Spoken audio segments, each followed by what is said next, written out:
izin Ibu Kepala Sekolah, Bapak Ibu semuanya, yang berhormat Ibu Kepala Sekolah Janda Tengah Suko, Bapak Ibu Guru SD Tengah Suko.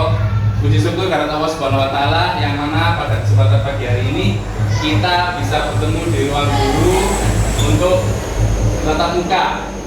Nanti saya akan presentasikan tentang KBS atau rencana tindak lanjut KBS yang ada di sekolah kita. Salawat serta salam tetap tersilakan kepada Junjungan Nabi besar Muhammad SAW, karena atas beliaulah kita mengetahui mana yang baik dan mana yang tidak. Bapak Ibu, tentunya panjenengan semuanya juga sudah paham tentang KBS atau komunitas belajar sekolah, yang di sini nanti akan saya kaitkan dengan mapel saya, khususnya yaitu mapel PJOK. Dalam hal ini saya mengambil judul yakni meningkatkan kebugaran jasmani siswa dengan memanfaatkan barang bekas yang ada di sekolah kita. Mengingat di seluruh lembaga kita juga memiliki beberapa modal. Yang pertama yaitu modal guru atau kepala sekolah. Nanti yang kedua ada modal lingkungan. Di lingkungan kita juga mempunyai halaman yang cukup luas. Di belakang bisa ada lapangan sepak bola dan lain sebagainya. Kemudian ada modal politik juga, nanti kebijakan Ibu Kepala Sekolah terkait kegiatan pembelajaran yang ada di lembaga kita atau terkait komunitas belajar yang ada di sekolah kita. Mohon izin Bu Wiwi, saya mengambil tema ini dikarenakan apa? Kita tahu sendiri lembaga kita tidak lembaga besar, tidak lembaga besar, sehingga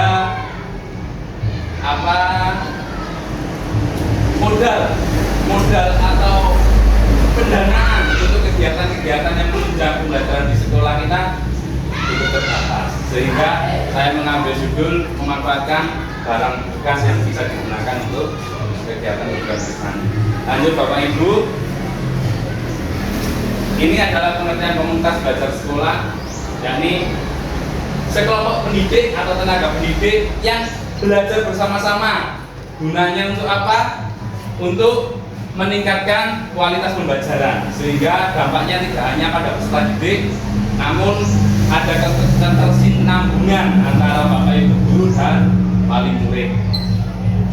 Di slide selanjutnya, latar belakang Bapak Ibu untuk menciptakan lingkungan yang mendukung proses belajar mengajar di SD kita, SDN 1 Gedung Suko. Saya kemarin sempat merumuskan atau merancang nama KBS kita, yakni Satkeso atau 1 Gedung Suko. Dari itu jadi SD kita SD 1 Gedung Suko, kita pakai KBS nama Satkeso. Gitu aja. Karena apa? Karena di lembaga-lembaga lain juga mayoritas menggunakan singkatan dari nama lembaga tersebut. Kemudian Bapak Ibu, komunitas kita ya ini bertujuan untuk menciptakan student agensi, yaitu kelompok belajar siswa yang nantinya diharapkan mendapatkan hasil setelah melakukan kegiatan KBS ini atau komunitas belajar sekolah. Dan kemudian ini kegiatan kita juga tentunya pasti masuk dalam kegiatan P5. Jadi anak-anak atau peserta didik membuat produk memanfaatkan barang bekas dengan tema P5, yakni gaya hidup berkelanjutan. Mengapa kok saya masukkan dalam gaya hidup berkelanjutan Bapak Ibu? Karena memang dari awal materi kita saya ambil tentang kebugaran jasmani. Jadi anak-anak bisa hidup tetap sehat, memanfaatkan semua apa yang ada di lingkungan sekolah kita. Lanjut, tujuan proyek.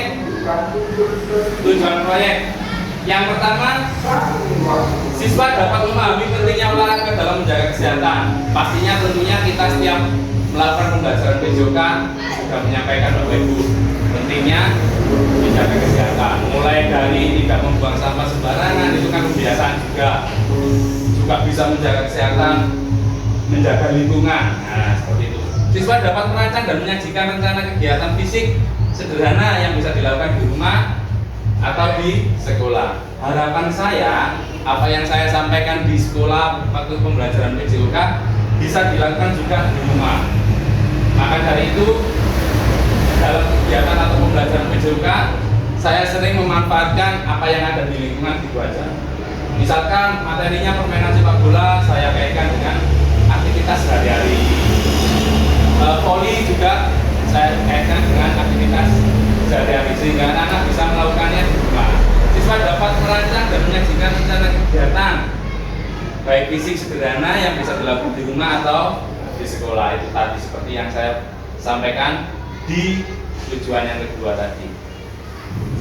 Lanjut, langkah-langkah Bapak Ibu, langkah-langkah perencanaan atau mengidentifikasi masalah ketidakadaannya alat ajar. Seperti yang saya sampaikan tadi bahwa lembaga kita juga terbatas akan sarana dan prasarana, makanya saya ambil memanfaatkan itu tadi peralatan-peralatan yang ada dari barang bekas.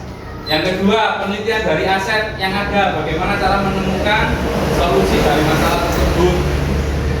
Misalkan kok kita tidak punya bola, kita membuat bola dari apa yang sekiranya bisa dimanfaatkan, entah dari balon kemudian dililit isolasi atau apa, bisa. Nomor 3, mengembangkan solusi berdasarkan pengujian. Jadi sebelumnya kita lihat terlebih dahulu apakah anak ini apakah alat ini digunakan anak-anak atau peserta didik aman atau tidak, dan sebagainya. Implementasi, membuat alat ajar berdasarkan solusi yang ada, seperti tadi memanfaatkan yang barang-barang yang ada di sekitar kita. Kemudian refleksi, menilai hasil akhir kemajuan pembelajaran. Setelah kita buatkan alat peraganya, apakah anak-anak makin meningkat pembelajarannya, apakah makin menurun, apakah minat siswa untuk mengikuti pembelajaran PJOK berkurang, dan sebagainya. Hasil yang diharapkan Bapak Ibu, siswa mampu memahami pentingnya olahraga yang tadi, siswa mampu membuat alat modifikasi ini. Jadi anak-anak bisa kreatif. Kalau panjenengan semuanya di kelas kan bisa membuat pernak-pernik yang ada di ditempel di kelas itu kan. Nah, sama halnya dengan panjenengan semuanya, jadi anak-anak bisa membuat ini. Siswa mampu memanfaatkan alat modifikasi tersebut untuk meningkatkan bulan siswani. Kemudian siswa mampu merancang dan menyajikan rencana kegiatan fisik sederhana yang bisa dilakukan di rumah atau sekolah. Jadi tidak hanya alat itu tadi digunakan di rumah saja, di sekolah saja, tapi bisa mereka memanfaatkan di rumah juga. Lanjut, ini contohnya Bapak Ibu hasil karya. Misalkan ada kaleng bekas, bisa digunakan untuk barbel. Kemudian ini bekas roll cat ataupun tidak harus roll, bisa dibuatkan untuk kayak lompat tali itu Bu. Nah, ini buat lompat jangkit dari paralon-paralon bekas, atau bisa menggunakan bambu juga bisa. Kemudian ini untuk memakan otot kaki, membuat beban dari pecahan galon. Selanjutnya Bapak Ibu, ini siapa yang dilibatkan? Tentunya peserta didik. Tidak hanya peserta didik, nanti dibantu oleh Bapak Ibu guru semuanya juga. Khususnya peserta didik yang kelas 5. Target kita adalah kelas 5. Karena apa? Kalau di kelas rendah anak-anak belum bisa untuk membuat yang rumit, belum bisa. Kapan dan berapa lama? Kapan ini pelaksanaannya Bapak Ibu? Waktu pelaksanaan pembuatan alat ini diperlukan waktu kurang lebih 4 minggu. Saya targetkan selama 1 bulan anak-anak bisa menghasilkan proyek tersebut. Entah membuat barbel seperti tadi, entah membuat alat lompat atau alat beban untuk mematang otot kaki dan lain sebagainya. Keterhubungan seperti yang saya sebutkan tadi, pemanfaatan asetnya, ada Bapak Ibu guru, ada siswa. Di sini saya tuliskan tukang kebun kalau ada nih. Kemudian pasti orang tua. Aset sosialnya, komunitas belajar tentunya yang ada di sekolah. Satkeso tadi, Satkeso Jadi komunitas belajar apa itu namanya pembinanya tetap kepala sekolah, kemudian anggotanya di Bapak Ibu guru, staf wali murid dan peserta didik lainnya. Aset politiknya kebijakan kepala sekolah. Apakah Bu Wiwi sebagai selaku kepala sekolah meng-ACC atau tidak rencana tindak lanjut ini? Kalau memang tidak, akan kita rubah lagi sesuai kebijakan dari kepala sekolah, yaitu aset politiknya. Kemudian kapasitas yang dimiliki, yakni ada kapasitas fisik, sumber daya, dan peserta didik. Kapasitas fisiknya cukup apa? Sekolah mempunyai halaman yang cukup luas, yaitu lingkungan sekitar kita, baik lingkungan sekolah, lingkungan masyarakat, dan sebagainya. Sumber daya manusia merupakan aset yang bisa berpikir, atau kita sebagai guru menjadi fasilitator bagi anak-anak atau peserta didik. Peserta didik sendiri yaitu mampu bekerja sama karena mereka salah satu aset yang berperan sebagai student agency. Jadi mereka yang melaksanakan, mereka yang merencanakan, mereka yang nanti mendapatkan hasil dari proyek tersebut. Berikutnya rencana evaluasi. Waktu evaluasi akan dilaksanakan setelah kegiatan terlaksana. Jadi setelah anak-anak membuat proyek, menyusun rencana proyek, pelaksanaan proyek, hasil dari proyek, kita evaluasi sebagai fasilitator. Apakah ada kekurangan selama 1 bulan atau 4 minggu tadi, dan lain sebagainya. Evaluasi dari teknik dilakukan peserta didik dan anggota KBS, terlibat melalui angket dan wawancara. Nanti hasilnya seperti apa? Apakah anak-anak senang dalam membuat proyek tersebut? Apakah setelah membuat proyek tersebut bisa dimanfaatkan atau tidak? Seperti itu. Evaluasi melakukan perbaikan atas program yang dilaksanakan. Tentunya tujuannya untuk kedepannya Bapak Ibu, evaluasi. Tantangan yang dihadapi. Nah ini Bapak Ibu, tantangan yang dihadapi. Dari hasil investigasi yang dilakukan serta keterhubungan dengan pemetaan aset sekolah, maka perlu dirancang dan dilakukan sebuah pembelajaran berbasis proyek sebagai pemecahan masalahnya. Karena saya yakin setiap kegiatan pasti memiliki tantangan tersendiri, mulai dari menghilangkan rasa malas dan lain sebagainya. Kadang anak setelah didik, Pak buat apa Pak? Nggak penting. Nah, biasanya seperti itu. Tantangan-tantangan itu pasti nanti akan muncul. Merancang perencanaan pembelajaran yang terstruktur dan sistematis untuk bisa menjadi langkah pemandu peserta didik menyelesaikan proyeknya. Jadi kita nanti sebagai fasilitator tidak hanya memfasilitasi saja, tapi membimbing juga agar proyeknya terlaksana dengan baik. Terima kasih. Barangkali Bapak Ibu ada yang mau disampaikan atau ditanyakan, monggo. Monggo. Waalaikumsalam warahmatullahi wabarakatuh. Mau tanya tadi Pak. Iya Pak. Lamanya kan belum pembuatan alat peraga sampai 4 minggu tadi ya. Oke. Terus pertanyaannya, mengingat pembuatan proyek atau pembuatan alat peraga itu Iya. membutuhkan waktu yang cukup. Ya. Terus apakah kegiatan ini tidak mengganggu KBM-nya? Oke. Terima kasih. Oke, terima kasih Pak Uda. Mohon izin menjawab. Kenapa waktu pelaksanaan ini kok sampai memakan waktu 4 minggu atau 1 bulan? Apakah tidak mengganggu KBM? Begini Pak Uda, kegiatan kita ini adalah kegiatan yang masuk ke kokurikuler. Kan ada intrakurikuler, ada kokurikuler, dan ada intrakurikuler. Jadi sehingga kokurikuler itu di luar jam pembelajaran.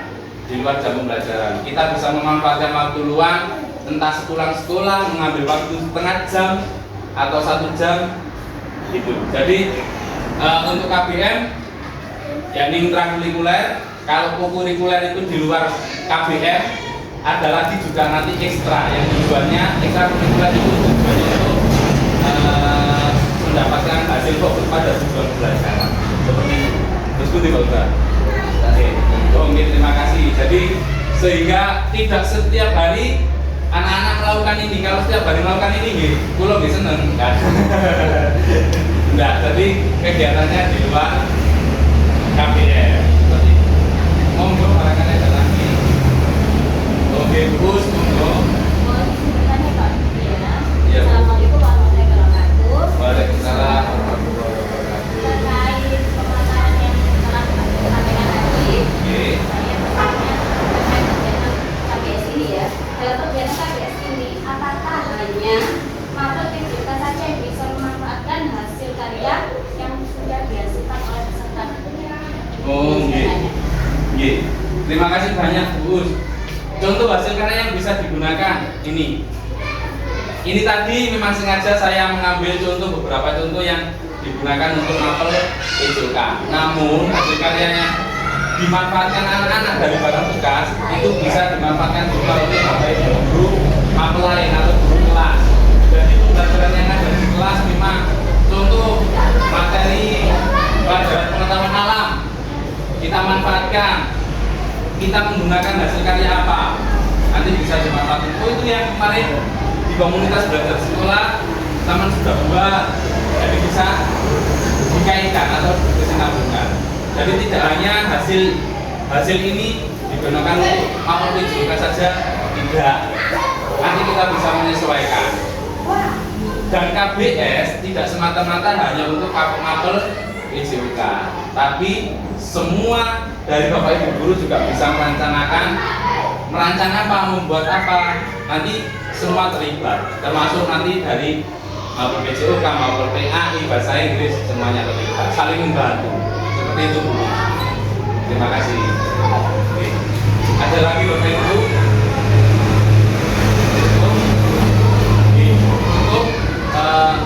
Bapak Ibu, itu tadi pemaparan saya tentang KBS, rencana pembelajaran yang memanfaatkan barang bekas untuk meningkatkan kebugaran jasmani di sekolah kita. Tadi sudah saya sampaikan bahwasannya saya tidak mungkin bisa berjalan sendiri karena harus saling membantu mulai dari Bapak Ibu guru, siswa dan wali murid. Itu saja Bapak Ibu, mohon maaf apabila ada salah-salah kata, mohon maaf kurang lebihnya.